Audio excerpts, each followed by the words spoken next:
Hi everyone, welcome to another episode of Ancient Warfare Answers with me, Murray, your weekly fix of 10 minutes of ancient warfare related musing. We'll see, I use musing, not ranting and raving, but generally my musing is followed by ranting and raving as I attempt to answer the question of a viewer, reader or listener. Today's question comes from Carlos, who is a economics professor, which is fantastic.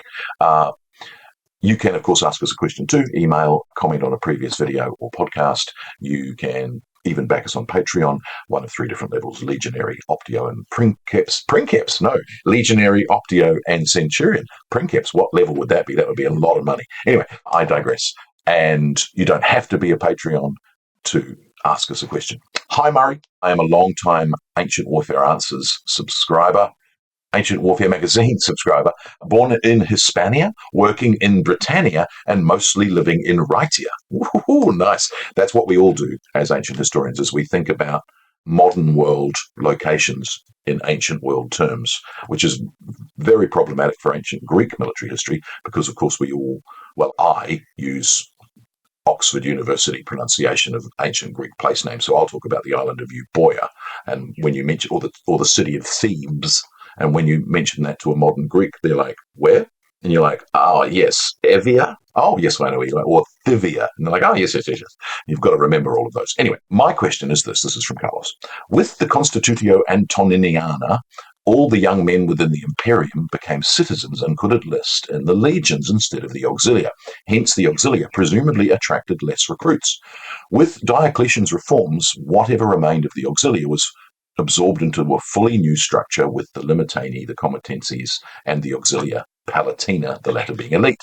This suggests that the distinction between the legions and the auxilia might have become fuzzy at that point, else one could have just assigned to the auxilia to the borders.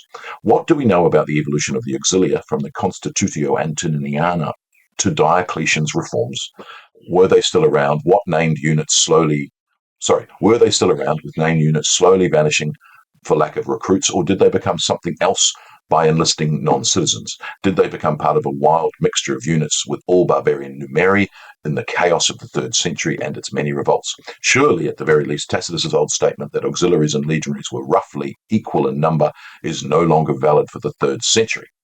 Okay, yes, indeed. You kind of suggest, I think, what is the answer in your question, and that is that, yes, indeed, in the 212 is the date we tend to give the Constitutio Antoniniana, which is peculiar, of course, because it's Caracalla, who was a tyrant and a despot, and therefore some historians will want to remove any good action from him. It's credited to several other earlier emperors, even Marcus Aurelius, but we think, based on the evidence of inscriptions and the bits that we get in Dio Cassius, that's probably 212, which means that it's smack bang for Caracalla, and that is a declaration that every freeborn citizen in the Roman Empire is a citizen of Rome. And therefore, there's two arguments. One is that by making every freeborn citizen a citizen of Rome, you can recruit more into the legions. And that sort of is a manpower crisis after the campaigns of Septimius Severus and things like that, and the civil wars that he had to fight. The second, and this is interesting because Dio Cassius talks about it in two different locations. The second is it's a cash grab. I can tax all those new citizens and get more money. Now, of course, the interesting thing from a perpetuation of, it's an amazing reform because every freeborn person is a citizen. It's an amazing enfranchisement moment for the later Roman Empire. There's citizens everywhere. The big thing to note, however, for your question is freeborn. If you're not freeborn, if you're not considered freeborn, however that works, you are still a non-citizen resident of the empire. You can still enlist in the auxilia.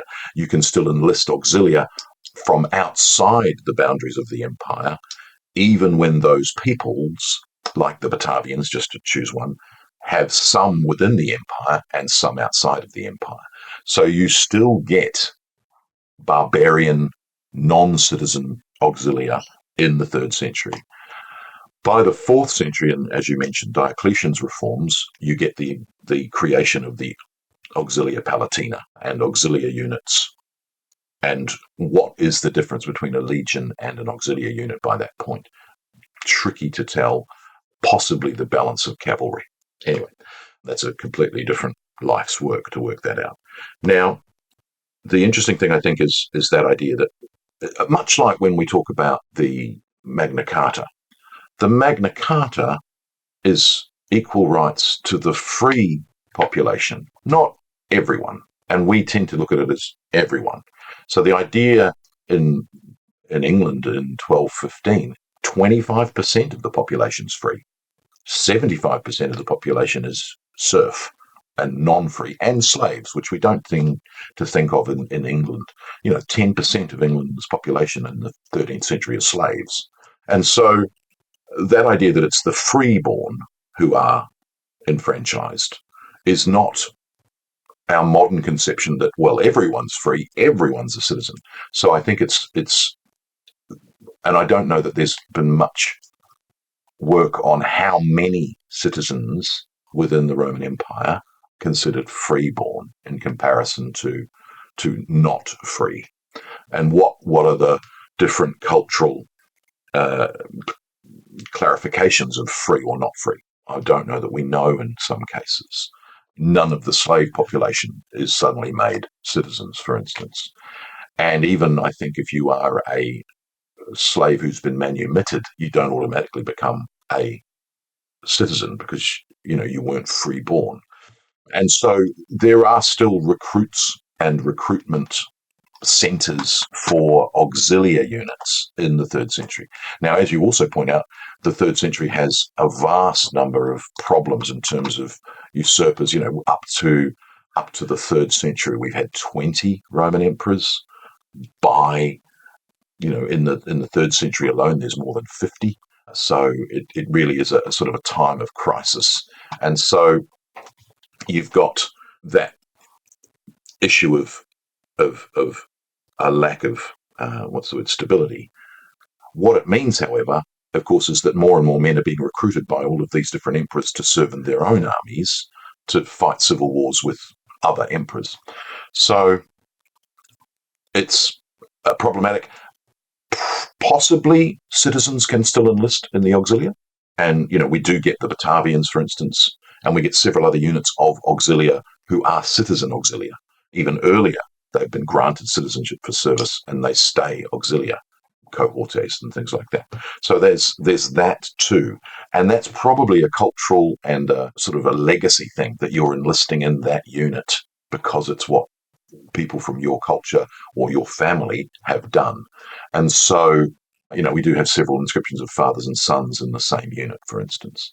So, and there's been a lot of work on the fact that these units continue to have their name, even if we don't think that the recruitment centre remains the same, that you can join any unit, but you're joining the Batavians, for instance.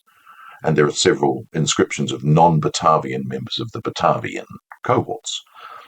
And then there's also, however, evidence of continuing Batavian enlistments into the Batavian cohorts from both within the empire and outside the empire, which is fascinating in itself.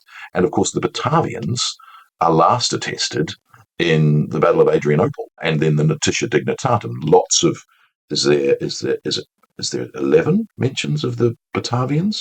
The seniores and the juniores in the Notitia Dignitatum, most in the west, but one in the east. They're at the Battle of Adrianople, which is an eastern unit of them. And so that idea that this unit has this name, which has a legacy going back to, the late 1st century BC, and certainly Batavian cohorts, at least the 1st century AD, and here they are in the 4th century, after the Diocletianic reforms and after the reforms of Julian and Constantius II, they're still there. As simply in Ammianus, he simply calls them the Batavi, and as if you as the reader would know who they are and what they are. They're an auxilia palatina unit. And they're the reserve at the Battle of Adrianople, which is an important role. And when they go forward with Valens. So they're up there.